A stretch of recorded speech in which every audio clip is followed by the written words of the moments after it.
ষষ্ঠ শ্রেণীর আজকের এই ক্লাসটি যে যেখান থেকে যেভাবে দেখছো সবাইকে জানাচ্ছি সাদর সম্ভাষণ। আমাদের আজকের এই ক্লাসটিতে আমরা আলোচনা করব তোমাদের বইয়ের প্রথম অধ্যায় অর্থাৎ সংখ্যার গল্প নিয়ে, যেখানে বলা হয়েছে বাস্তব জীবনে সকালে ঘুম হতে ওঠা থেকে শুরু করে রাতে ঘুমাতে যাওয়া পর্যন্ত আমরা প্রতিদিন বিভিন্ন ধরনের সংখ্যা দেখতে পাই। চলো নিচের ছবিগুলো লক্ষ্য করি। আমরা দেখতে পাচ্ছি আমরা সকালে ঘুম থেকে উঠি ঘড়ির অ্যালার্ম শুনে। সেই ঘড়িতে বিভিন্ন সংখ্যা লেখা থাকে। আমরা কাউকে কল করতে চাইলে মোবাইল ফোন ব্যবহার করি, যেখানে অনেক সংখ্যা ডায়াল করতে হয়। এছাড়া আমরা যখন সকালে নাস্তা খাই, সেখানে খাবারের সংখ্যা পরিমাপের জন্য আমাদের সংখ্যা ব্যবহার করতে হয়। আমরা জানি সংখ্যার মধ্যে অনেক ধরনের আহ, বিভিন্নতা দেখা যায়। আমরা এখানে দেখতে পাচ্ছি রোমান সংখ্যা সম্পর্কে বলা হয়েছে, অর্থাৎ এই অধ্যায়তে আমরা রোমান সংখ্যা সম্পর্কেও জানব। এছাড়া আমরা তারিখ দেখার জন্য ক্যালেন্ডার ব্যবহার করি, সেই ক্যালেন্ডারের মধ্যেও বিভিন্ন সংখ্যা থাকে। আমরা এই ছবিগুলো থেকে মূলত সংখ্যার কিছু ধারণা পেলাম। এরপরে আমাদের বলা হয়েছে এই যে নানা রকম সংখ্যা দেখতে পাচ্ছি বা দেখতে পাচ্ছ, এগুলো কিভাবে মানুষ জানলো। ভেবে দেখো তো, আজ থেকে অনেক অনেক বছর আগে তারা কিভাবে সংখ্যা লিখত এবং কিভাবে গণনা করত। এই প্রশ্নের উত্তর পাওয়া যাবে সংখ্যার গল্পে। চলো তাহলে সংখ্যাগুলো কিভাবে এলো সেই মজার কাহিনী শুনি। কয়েক হাজার বছর আগে আমরা ফিরে যাই, যখন মানুষ খাদ্যের জন্য কেবল শিকার বা বনের ফলমূলের উপর নির্ভর করত। তখন তারা সকালে ঘুম থেকে জেগে উঠত পাখির ডাকে। তারপর হয়তো নদীর জলে মুখ ধুয়ে খাদ্যের সন্ধানে বের হতো। আমাদের দৈনন্দিন জীবনের সাথে কয়েক হাজার বছর আগে মানুষের দৈনন্দিন জীবনে সংখ্যা গণনা ও ব্যবহারের পার্থক্য আছে কি? চলো তাহলে প্রাচীনকালে মানুষ কিভাবে দাগ কেটে, দড়ির গিঁট দিয়ে বা পাথর ব্যবহার করে বিভিন্ন সংখ্যা গণনা করত তার কিছু নমুনা দেখিয়ে দিই। আমরা দেখতে পাচ্ছি এই হচ্ছে টালির মাধ্যমে সংখ্যাকে গণনা করা পদ্ধতি, বা কিভাবে টালির মাধ্যমে সংখ্যাকে প্রকাশ করা যায় তার একটি চিত্র এখানে দেখা যাচ্ছে। দেখো যে এক লিখতে হলে বা একের জন্য একটি দাগ দেওয়া হয়েছে, এই হচ্ছে একটি দাগ। দুইয়ের জন্য দুইটি দাগ, এভাবে তিনের জন্য তিনটি দাগ, চারের জন্য চারটি দাগ। দেখো যেখানে চারের জন্য চারটি দাগ, পাঁচের জন্য পাঁচটি দাগ। তবে পার্থক্য হচ্ছে এখানে যে আগেরগুলোর মধ্যে যেই কয়টি সংখ্যা লেখা থাকতো সেই কয়টি দাগ আমরা দিতাম। তো যখনই 5 লিখব তখন 4টি দাগ দেওয়ার পর পঞ্চম দাগটিকে আড়াআড়িভাবে দিতে হবে। এই হচ্ছে নিয়ম। এবং পরবর্তীতে 6, 7, 8, 9 এগুলো আগের নিয়মই, মানে 5-এর পর 1 তাহলে হচ্ছে 6, দুইটি দাগ দিলে 7, তিনটি দাগ দিলে 8, এভাবে 5-এর পর 4টি দাগ দিলে 9। তবে 10 লিখতে হলে আবারও আমাদের 5-এর প্রয়োজন। তাহলে এই ক্ষেত্রেও আমরা নিচের দাগটির সাথে ওপরের দাগকে মিলিয়ে দিব, যেমনটি এখানে দেখা যাচ্ছে। এই হচ্ছে ভাবে 5। এবারে আমরা দেখতে পাচ্ছি নিচে আমাদের জন্য একটি কাজ দেওয়া হয়েছে, একক কাজ। এটিকে আমরা এখন সম্পন্ন করব। দেখো আমাদের এখানে একক কাজের মধ্যে বলেছে এই যে টালির সংখ্যাগুলো দেখা যাচ্ছে, এখান থেকে সংখ্যা গুনে গুনে বের করতে হবে আসলে সংখ্যাটি কত। আমরা দেখতে পাচ্ছি এই হচ্ছে 5, 10, 15, 20, 25, অর্থাৎ এই ফাঁকা বক্সে আমাদেরকে 25 লিখতে হবে এবং সেটি আমরা লিখেছি। এই হচ্ছে আমাদের 25। এরপরে বলেছে এই যে 27, এটা সংখ্যায় লেখা আছে, কিন্তু তোমাকে এখন এই যে টালি পদ্ধতিতে 27 লিখতে হবে। সেটি আমরা কিভাবে লিখতে পারি?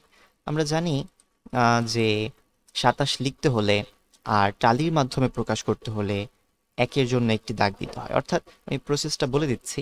যেমন আমরা লিখব 1, একের জন্য একটি দাগ দিব, 2, 3 4 এবং যখন 5 লিখব তখন নিচের সাথে আরেকটি দাগ উপরে দিয়ে দিতে হবে। এই যেভাবে 5 লিখতে হবে। যেহেতু মাউসের সাহায্যে লিখছি, লেখাগুলো একটু বাজে হচ্ছে, আশা করছি তোমরা ক্ষমা সুন্দর দৃষ্টিতে দেখবে। তাহলে এই হচ্ছে আমাদের 5 এর 5, এভাবে 10 হলো। আরও 5 লিখলে হবে 15, আরও 5 লিখলে 20, আরও 5 লিখলে 25, এরকম করে সবশেষে যে 25-এর পরে আরও 2টি দাগ দিতে হবে যাতে 27 হয়। এভাবে আমরা 27কে টালির মাধ্যমে প্রকাশ করতে পারি। আশা করছি তোমরা এই বিষয়টিকে বুঝতে পেরেছ। এবারে আমরা দেখতে পাচ্ছি রোমান সংখ্যায় গণনা। এখানে একটি টাইটেল দেখা যাচ্ছে রোমান সংখ্যায় গণনা।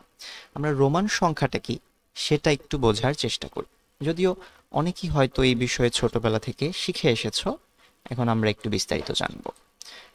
যেমন এই ঘড়িটির দিকে লক্ষ্য করলে দেখা যাচ্ছে এখানে ওই টালির মতোই 1 2 3, তবে এই যে এগুলোর মধ্যে কিছুটা পরিবর্তন দেখা যাচ্ছে, এগুলোই আমরা জানার চেষ্টা করব। এখানে বলেছে ছবিটি আমরা সবাই চিনতে পারছি, তাই না? এটি একটি ঘড়ি। ঘড়িটির ঘন্টা, মিনিট ও সেকেন্ডের কাঁটা, তিনটি যে প্রতীকগুলোর পাশে অবস্থান করছে সেগুলো এক ধরনের সংখ্যা। তাহলে আমরা জেনে গেলাম যে ঘড়ির মধ্যে কি কি থাকে। ঘড়ির মধ্যে 3টি কাঁটা থাকে। 3টি কাঁটা কিসের জন্য? একটি হচ্ছে ঘন্টার জন্য, একটি মিনিটের জন্য, আর আরেকটি সেকেন্ডের জন্য।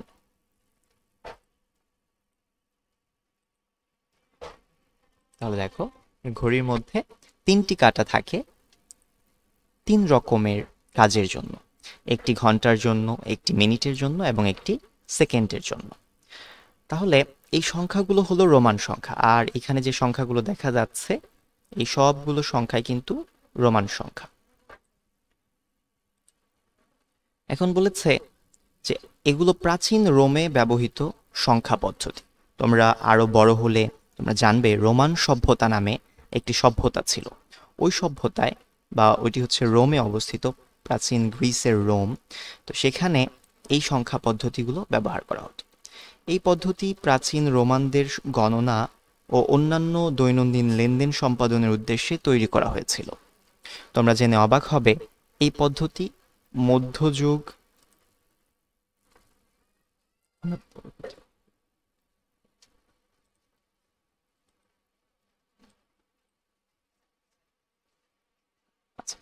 তাহলে এখানে বলেছে যে তোমরা জেনে অবাক হবে এই পদ্ধতি মধ্যযুগ পর্যন্ত সারা ইউরোপ জুড়ে সংখ্যা লেখার জন্য ব্যবহার করা হতো। তাহলে মধ্যযুগ পর্যন্ত সারা ইউরোপ জুড়ে সংখ্যা লেখার জন্য রোমান সংখ্যা ব্যবহার করা হতো। রোমান সংখ্যায় গণনার জন্য নিচের 7টি অক্ষর, তাহলে এখানে কয়টি অক্ষর দেখা যাচ্ছে? এই যে 7টি অক্ষরকে আমরা একটু আন্ডারলাইন করে রাখি যাতে বিষয়গুলোকে তোমরা বুঝতে পারো।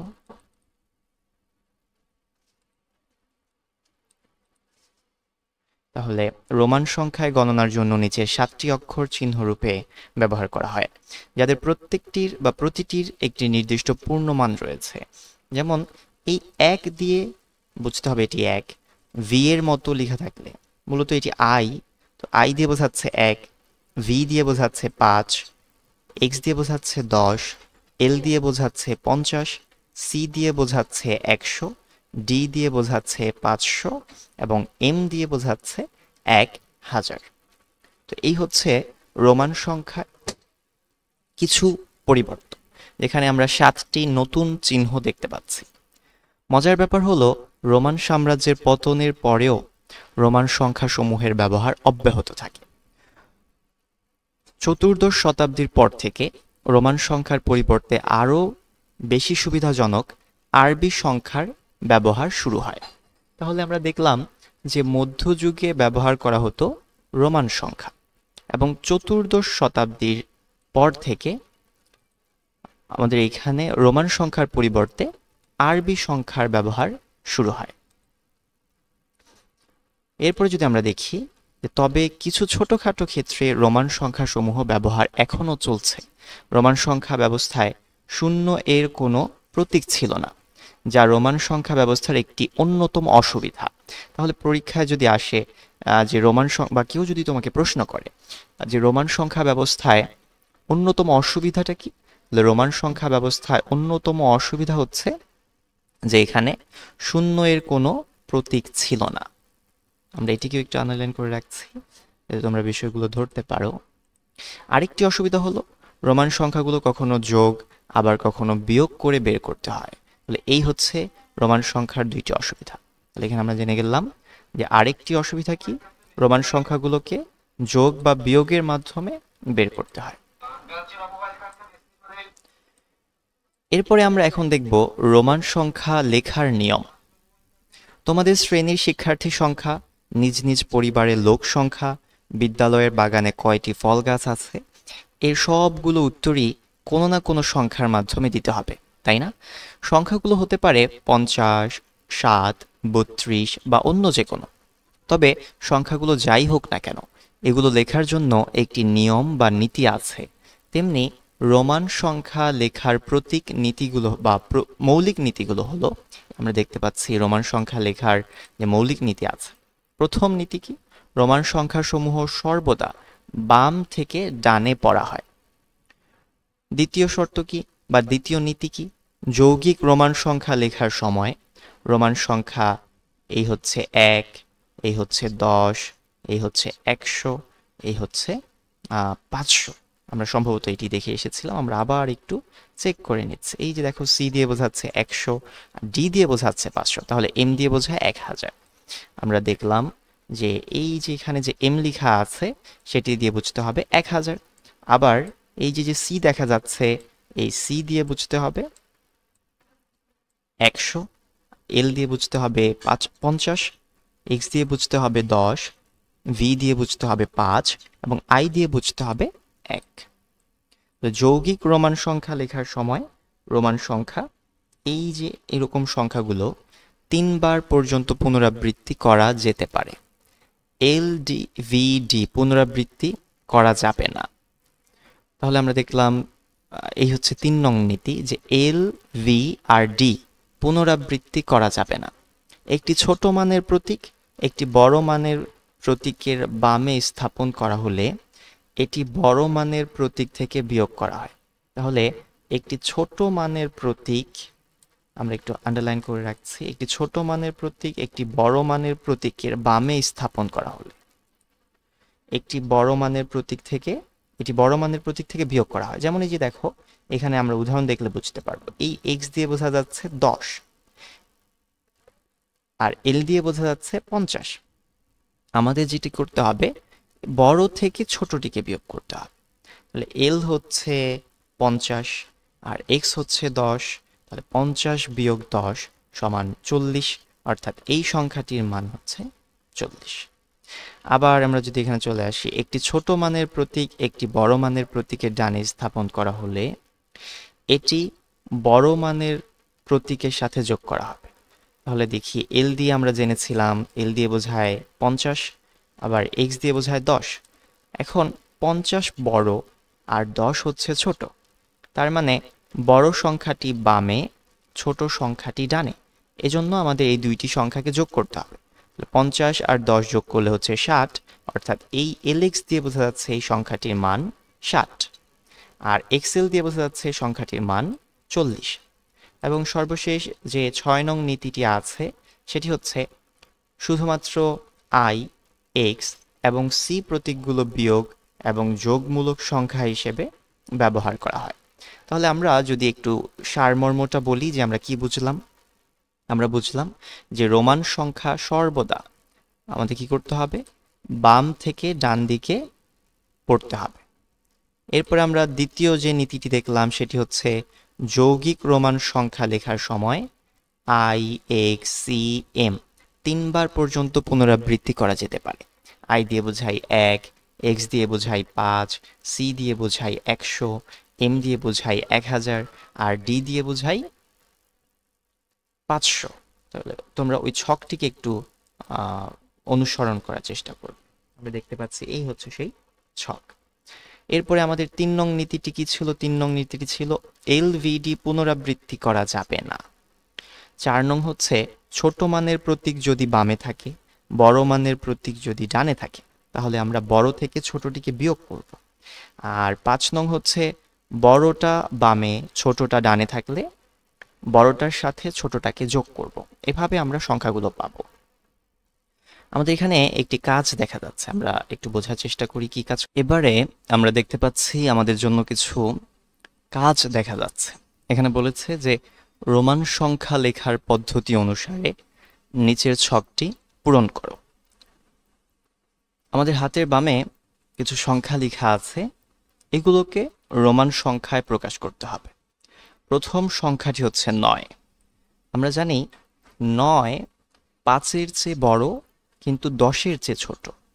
অর্থাৎ আমরা কেন এই ৫ এবং ১০টাকেই শুধু বললাম, কারণ আমরা দেখে এসেছিলাম যে এই অধ্যায়ের মধ্যে একটি ছক ছিল রোমান সংখ্যার জন্য, এটি গুরুত্বপূর্ণ, সেটি আমরা একটু দেখব। দেখো, এই ছক অনুসারে আমাদের সবগুলো সংখ্যাকে লিখতে হবে। এই ছকের মধ্যে আমরা দেখতে পাচ্ছি ৫কে লেখা হয় ভি দিয়ে, অর্থাৎ আমরা যদি ৫কে প্রকাশ করতে যাই তাহলে আমাদেরকে ভি দিয়ে প্রকাশ করতে হবে। আবার আমরা ১০কে যদি প্রকাশ করতে যাই সেটিকে এক্স দিয়ে প্রকাশ করতে হবে। এখন আমাদের এই প্রশ্নের সংখ্যাটি ছিল ৯। তো ৯ ৫ থেকে বড় কিন্তু ১০-এর চেয়ে ছোট, অর্থাৎ এই দুইটার মাঝামাঝি অবস্থান করছে। তো আমরা ৯কে লিখতে পারি ৫-এর চেয়ে বড় হিসেবে। তো আমরা যদি ওইভাবে লিখি তাহলে হয় ৫, ৬, ৭, ৮, ৯। কিন্তু এইভাবে ৯ লিখলে আইটা পরপর ৪ বার চলে আসছে, কিন্তু আমরা জানি আমাদের নীতির মধ্যে একটা নীতি ছিল এই আই, এক্স, সি এবং এম এগুলো ৩ বার পুনরাবৃত্তি করা যেতে পারবে, এর বেশি পুনরাবৃত্তি যাতে না হয়। অর্থাৎ ৩ বার লেখা যাবে কিন্তু কখনোই ৩-এর বেশি বার লেখা যাবে না। তো আমরা যদি এইখানে আসি, দেখো আমরা এই যে আই লিখলাম ৯ লেখার জন্য ভি এর পরে ৪টি আই লিখলাম, এখানে আই তো পরপর ৪ বার চলে এসেছে, তাহলে এটি হবে না, অর্থাৎ এটি গ্রহণযোগ্য নয়। তো এই জন্য আমরা যেটি করব, এর পরের যে উপায় বা এর পরের যে পথটি আছে সেটিকে আমরা অনুসরণ করার চেষ্টা করি। আমাদের এর পরের সংখ্যাটি ছিল এক্স, এক্স দিয়ে বোঝা যাচ্ছে এটি ১০। তো আমরা প্রথমেই ১০ লিখে ফেলি, এই হচ্ছে ১০ লিখলাম। এখন ৯ তো ১০-এর চেয়ে ১ ছোট। আমরা জানি কোনো সংখ্যার ডানে যদি কিছু লিখি, অর্থাৎ রোমান সংখ্যার ক্ষেত্রে ডান দিকে লিখলে সংখ্যাটি বড় হতে থাকে আর বাম দিকে লিখলে সংখ্যাটি ছোট হতে থাকে। তো এক্স দিয়ে বোঝাচ্ছি ১০, ১০-এর চেয়ে ১ কমাতে হবে, এজন্য আমরা বাম দিকে ১ লিখব, মানে আই লিখব, তাহলে এটি হয়ে গেল ৯। এভাবে আমরা আই এক্স এর মাধ্যমে ৯কে প্রকাশ করতে পারি। তার মানে ৯ কিভাবে লিখব, আই আর এক্স, কারণ এক্স দিয়ে বোঝাচ্ছি ১০, আই দিয়ে ১, তাহলে ১০ থেকে ১ বিয়োগ করলে ৯ থাকে। এরপরে এখানে লেখা আছে ১৭। আমরা দেখি ১৭ কিভাবে প্রকাশ করা যায়। দেখো ১৭ মানে ১০-এর চেয়ে বড়। আমরা সব সময় এই চার্টটাকে ফলো করব, তাহলে আমরা খুব দ্রুত সবকিছু বুঝতে পারব। আচ্ছা, আমরা দেখলাম যে এবারে আমাদের সংখ্যাটা ছিল ১৭। আমি যেহেতু মাউস দিয়ে লিখছি একটু বিচ্ছি খারাপ হচ্ছে লেখাগুলো, আশা করছি তোমরা বুঝে নিবে বিষয়টা। তো দেখো ১৭ ১০-এর চেয়ে বড় কিন্তু ৫০-এর চেয়ে ছোট। তার মানে এই এক্স আর এল এই দুইটার মধ্যে যে কোনো একটির মাধ্যমে ১৭কে প্রকাশ করতে হবে। অবশ্যই ৫০ তো অনেক বড়, আমরা ওই দিকে আর যাব না, অর্থাৎ এল দিয়ে ১৭কে প্রকাশ করব না। আমরা চেষ্টা করব এক্স দিয়ে কিভাবে ১৭কে প্রকাশ করা যায়, আমরা সেই প্রচেষ্টাটাই করব। আমরা জানি যে এক্স মানে হচ্ছে ১০, তাহলে আমরা ধরে নাও একটি এক্স লিখলাম হলো ১০। এরপরে আমরা জানি ভি মানে ৫, তাহলে ১৫। এরপরে যদি দুইটি আই লিখি তাহলে ১৬, ১৭। এভাবে আমাদের ১৭ লেখা যায়। অর্থাৎ ১৭-এর জন্য আমরা কিভাবে লিখব, ১৭-এর জন্য আমরা লিখব এক্স ভি আই আই।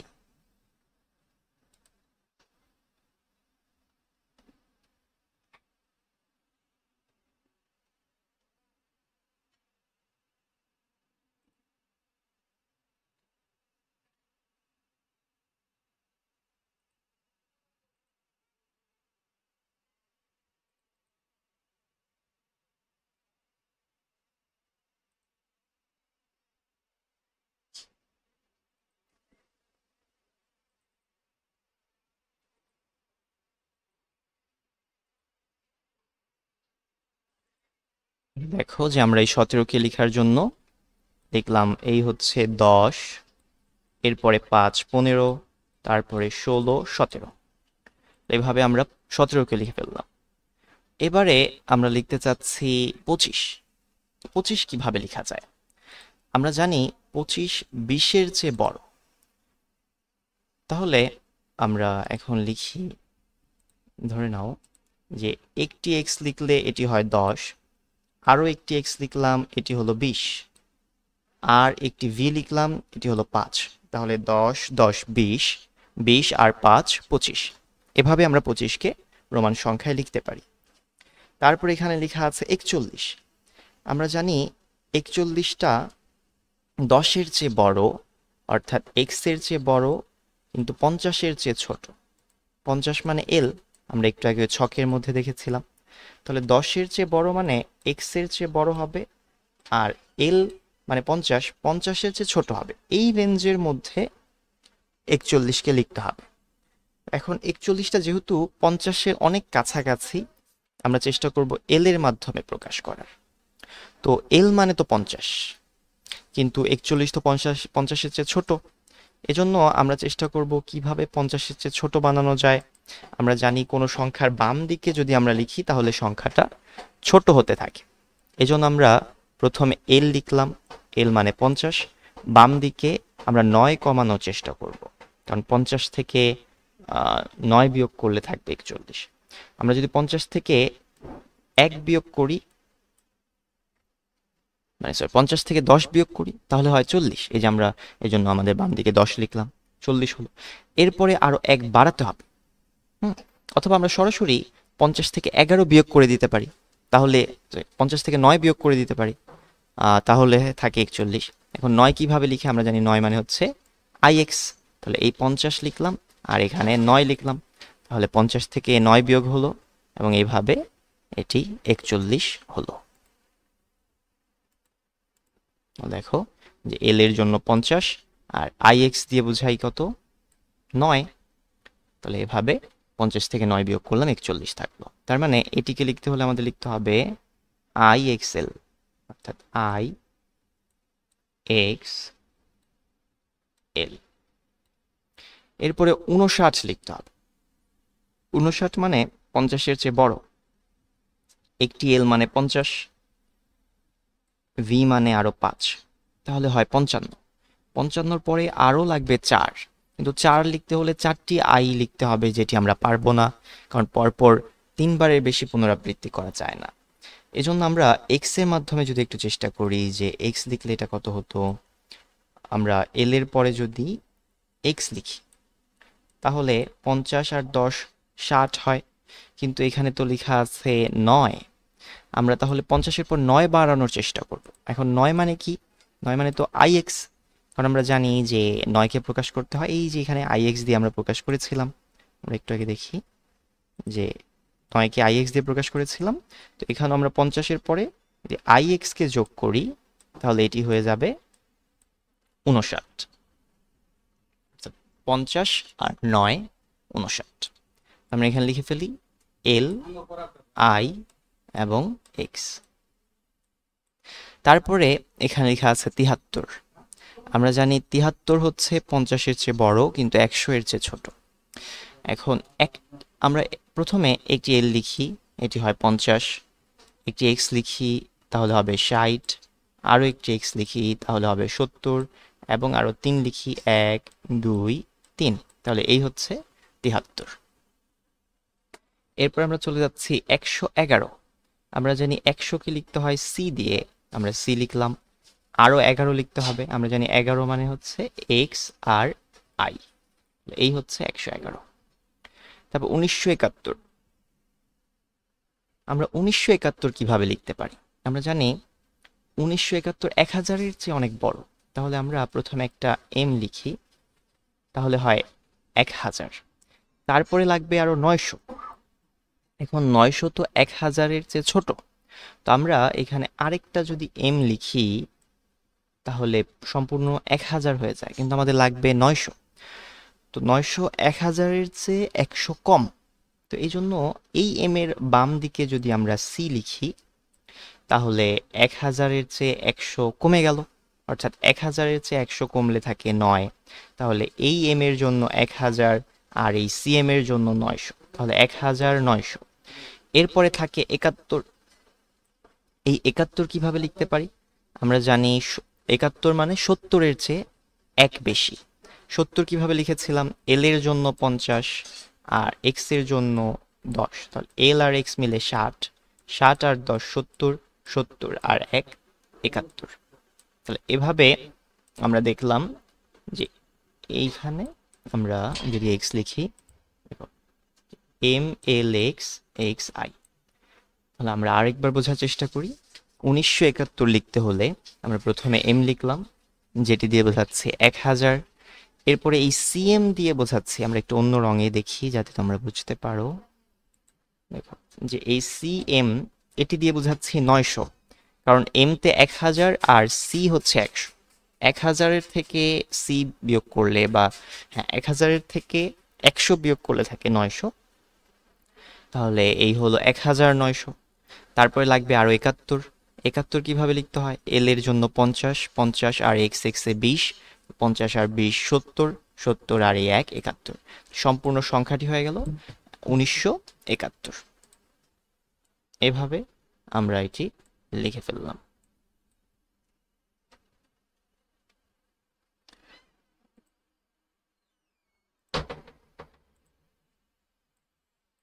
এবারে আমরা চলে যাব 2041-এ। আমরা দেখব যে 2041 কিভাবে লেখা যায়। আমরা জানি একটি এম লিখা মানে 1000, আরেকটি এম লিখা মানে আরও 1000, তাহলে হলো 2000। এরপর 41 লিখতে হলে আমরা জানি 41 লিখতে হলে আমরা যদি এক্স লিখি তাহলে হয়ে যায় 50, কিন্তু 50-এর চেয়ে 9 বিয়োগ করতে হবে। 9 মানে কি? I x. তো আমরা এখানে এল এর বাম পাশে আই এক্স লিখব। তো আমরা একটু মুছে ফেলছি যাতে আই এক্সটা লিখতে পারি, তারপর লিখব। তাহলে এম এমতে 2000 হলো, আরও 41 সাল লাগবে, মানে আরও 41 লাগবে। তো 41-এর জন্য আমরা যেটা করব, এখানে এল লিখলাম, এল লিখলে এটি হলো 50, আরও 9 বিয়োগ করব, তাহলে এই আই এক্সকে বাম দিকে লিখলাম 50-এর বামে, যাতে বিয়োগ হয়। তাহলে এই হচ্ছে আমাদের 2050। এটির জন্য 1000, এটির জন্য 1000, 2000, এটির জন্য 50, 2050। তো তারপরে এইখান থেকে আমরা 9 বিয়োগ করলাম যাতে 2041 হয়। এই ছিল আমাদের এই অঙ্কগুলোর সমাধান। এবারে আমরা চলে যাব পরবর্তী পেজে পরবর্তী অঙ্কগুলো দেখার জন্য।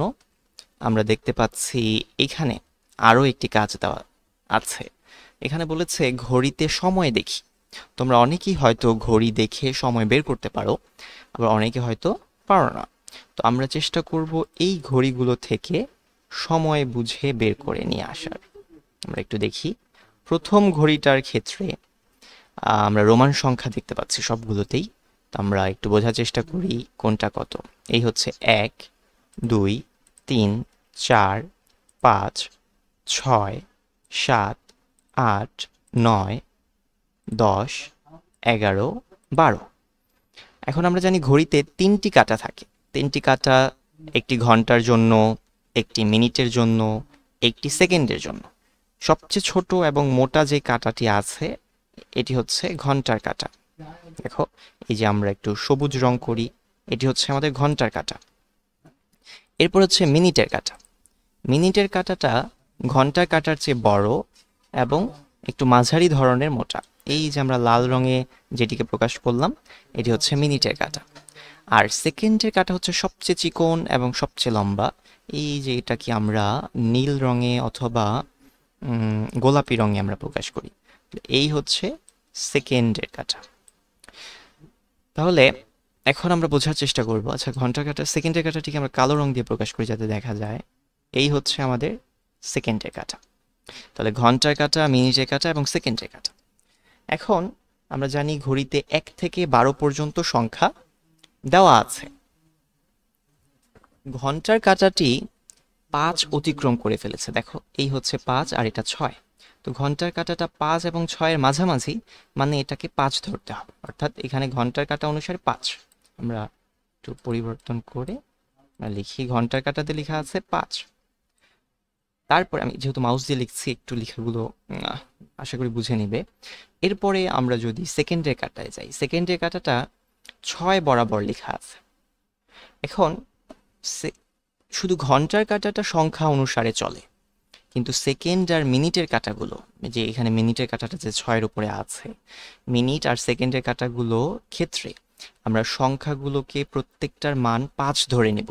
মানে 1 মানে 5, 2 মানে 10, 3 মানে 15, এভাবে যতগুলো সংখ্যা আছে তাদের সাথে 5 গুণ করলে যত হয় সেগুলো হচ্ছে মিনিট আর সেকেন্ডের মান। তো আমরা ঘন্টার কাটা তো বুঝলাম এটা 5, কিন্তু মিনিটের কাটাটা 6-এর ওপর। এখন 6কে 5 দিয়ে গুণ করব, 5 6 30। তাহলে এখানে 5টা 30, এই হচ্ছে 5 হচ্ছে ঘন্টার মান আর 30 হচ্ছে মিনিটের মান। এরপরে আমাদের সেকেন্ডের মান লাগবে। আমরা যদি সেকেন্ডের ক্ষেত্রে তাকাই, সেকেন্ড এর কাটাটা দেখো এইখানে 6 7 8 9 10, 9 আর 10-এর মাঝামাঝি আছে, আমরা দেখতে পাচ্ছি প্রায় 2-এর কাছাকাছি বা 3-এর কাছাকাছি। তাহলে এটা যদি 9কে অতিক্রম করে ফেলেছে, দেখো এখানে 6 7 8 9, 9কে অতিক্রম করেছে, এই জন্য 9কে আমরা 5 দিয়ে গুণ করবো, 5 নং 45, 45-এর পরে আরও 3 সেকেন্ড চলে গেছে, এই জন্য এটা হবে 47 বা 48। আমরা যেহেতু সম্পূর্ণভাবে এই ছবিটি দেখতে পাচ্ছি না, আমরা এটিকে 48ই ধরলাম। এটি একটি আংশিক মান, তোমরা বইয়ের মধ্যে স্পষ্টভাবে দেখে তারপর মানটিকে লিখবে। তাহলে আমরা দেখলাম যে প্রথম ঘড়ির ক্ষেত্রে ঘন্টার কাঁটায় 5, মিনিটের কাঁটায় 30 আর সেকেন্ডের কাঁটায় 48। এরপরে আমরা চলে যাব দ্বিতীয় ঘড়িতে। দেখো এখানে এটা ঘন্টার কাঁটা, তারপরে আমরা মিনিটের কাঁটাকে লাল রং দিয়ে প্রকাশ করেছিলাম, আমরা এখানেও মিনিটের কাঁটাকে লাল রং দিয়ে প্রকাশ করলাম, এবং সবশেষে সেকেন্ডের কাঁটাটিকে আমরা কালো রং দিয়ে প্রকাশ করি। এই হচ্ছে আমাদের সেকেন্ডের কাঁটা। তো ঘন্টার কাঁটাটা 1 আর 2-এর মাঝামাঝি। হ্যাঁ, 1 আর 2-এর মাঝামাঝি আমরা যদি একটু শিওর হয়ে নেই আবার ঠিক আছে কিনা। হ্যাঁ, আমরা দেখলাম যে ঘন্টার কাঁটাটা 1 আর 2-এর মাঝামাঝি, এখনো 2 হয়নি, তাহলে এটি একই ধরতে হবে। 1 আর 2-এর মাঝামাঝি হলে এটিকে আমরা একই ধরবো ঘন্টার কাঁটার মানটা। আচ্ছা, এটা হচ্ছে, আমরা ঘন্টাটাকে লিখে ফেলি 1। এরপরে আমাদের মিনিট লিখতে হবে। মিনিটের কাঁটাটি আছে এখানে 9-এর ওপরে কিন্তু 10-এর নিচে, 9-এর প্রায় 2 ওপরে। আমরা বলেছিলাম 9 মানে তো 9 না, 9কে 5 দিয়ে গুণ করতে হবে, 5 নং 45, এরপরে আরও 2 ঘর অতিক্রম করেছে, তাহলে 45 আর 2 47, এখানে হলো 47, এটি মিনিটের মান। এবং সবশেষে সেকেন্ডের মান লিখতে হবে। সেকেন্ডের কাঁটাটা 5 অতিক্রম করেছে এবং 6-এর মাঝামাঝি আছে, অর্থাৎ 5 আর 6-এর মাঝামাঝি, এটা আমরা 3 বা 2 ধরতে পারি। এই জন্য এটিকে আমরা বলবো 5-এর জন্য আমরা জানি 5 5 25, আর অতিরিক্ত 2 ঘর গিয়েছে এজন্য 26 27। তাহলে এখানে আমরা লিখলাম 27 সেকেন্ড। অর্থাৎ এই ঘড়িটিতে 1 ঘন্টা 47 মিনিট 27 সেকেন্ড, এই ঘড়িতে 5 ঘন্টা 30 মিনিট 48 সেকেন্ড, বা 5টা 30, এটা 1টা 47। এরপর আমরা 3 নং ঘড়িতে চলে যাই। এখানে যদি আসি, দেখো এইখানে লেখা আছে এই যে আমাদের ঘন্টার কাঁটাটা, আমরা ঘন্টার কাঁটাটাকে দেখি, এই হচ্ছে ঘন্টার কাঁটা, এটি 10 আর 11-এর মাঝামাঝি, তাহলে আমাদের 10ই ধরতে হবে। আমরা একটু স্ট্রেইট করে এটি সুন্দর করে লিখি। আচ্ছা, এটি 9 আর 10-এর মাঝামাঝি, এজন্য এটিকে 9 ধরবো। মিনিটের কাঁটাটা 3 আর 4-এর মাঝামাঝি। এখন প্রথমে আমরা ঘন্টাটাকে লিখে ফেলি। ঘন্টা ছিল 9, কারণ এটি 9 আর 10-এর, সরি এটা হচ্ছে 10, আমরা একটু গণনা করি। দেখো এই যে x মানে কি 10, ix মানে 9। এখন এই ঘন্টার কাঁটাটা 10কে অতিক্রম করে ফেলেছে, আর xi মানে 11, 10 আর 11-এর মাঝামাঝি, এজন্য এটিকে আমরা 10ই ধরবো। আমরা এটিকে একটু মুছে ফেলছি এবং এটিকে আমরা 10 লিখলাম। এরপরে মিনিটের কাঁটাটি এখানে 3 আর 4-এর মাঝামাঝি, তাহলে আমরা এটিকে 3 হিসেবে প্রথমে চিন্তা করি। 3 মানে 3কে 5 দিয়ে গুণ করতে হবে, 3 5 15। আর সেকেন্ডের কাঁটাটা 3কে অতিক্রম করে আরও 2 ঘর গিয়েছে, তাহলে আমরা এটা 17 ধরতে পারি। অর্থাৎ 3 5 15 আর আরও 2 হলে 17, তাহলে এই হচ্ছে 1 7 17। তারপরে সেকেন্ডের কাঁটা 5-এর চেয়ে একটু বেশি, অর্থাৎ 5-এর চেয়ে 2 ঘর বেশি, আমরা জানি 5 5 25, 25 আর 2 27, অর্থাৎ এই ঘড়ির ক্ষেত্রে আমরা বলতে পারি 10টা 17 মিনিট বা 10 ঘন্টা 17 মিনিট 27 সেকেন্ড। এরপরে আমরা যদি 4 নং ঘড়িতে চলে যাই, এখানে লেখা আছে এই হচ্ছে ঘন্টার কাঁটা, এটা মিনিটের কাঁটা, ওইটা সেকেন্ডের কাঁটা। তো ঘন্টার কাঁটাটা এখানে 7 আর 8-এর মাঝামাঝি, তার মানে এটাকে আমরা 7ই ধরবো। আর মিনিটের কাঁটাটা 3 আর 4-এর মাঝামাঝি, তাহলে এটা আমরা প্রথমে 3 ধরবো। আমরা প্রথমে ঘন্টাটাকে লিখে আসি, ঘন্টা ছিল 7 আর 8-এর মাঝামাঝি, তাহলে এটা 7 ধরলাম। আর মিনিটের কাঁটাটা ছিল 3 আর 4-এর মাঝামাঝি, 3 মানে 3 5 15, আর এখানে প্রায় 3 ঘর অতিক্রম করেছে, 15 আর 3 18, তাহলে এটাকে আমরা 18 মিনিট ধরলাম আনুমানিক।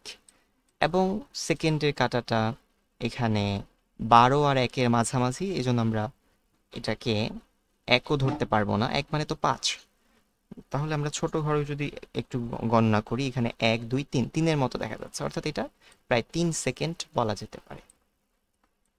অর্থাৎ এই ঘড়িটিতে লেখা আছে বা এই ঘড়ির সময় হচ্ছে 7টা 18 মিনিট বা 7 ঘন্টা 18 মিনিট 3 সেকেন্ড। তো এই ছিল আমাদের চারটি ঘড়ির 4টি ভিন্ন ভিন্ন মান। তো এখন এই রেজাল্টগুলোকে, উত্তরগুলোকে আমরা এখানে লিখব। আমরা লিখে ফেলি সবগুলোর উত্তর। প্রথমটা ছিল 5 30 আর 48, আমরা সেটি একটু নিচে লিখব, 5 30 আর 48।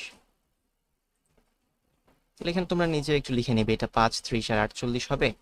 তারপরে যদি আমরা চলে যাই 2 নাম্বারটার ক্ষেত্রে, এটা হবে 1 47 27, তারপর এটা 10 17 27, তারপর এটা 7 18 3, এভাবে এই ছকটিকে পূরণ করতে হবে। তাহলে এই ছিল আমাদের 4টি ঘড়ির মান।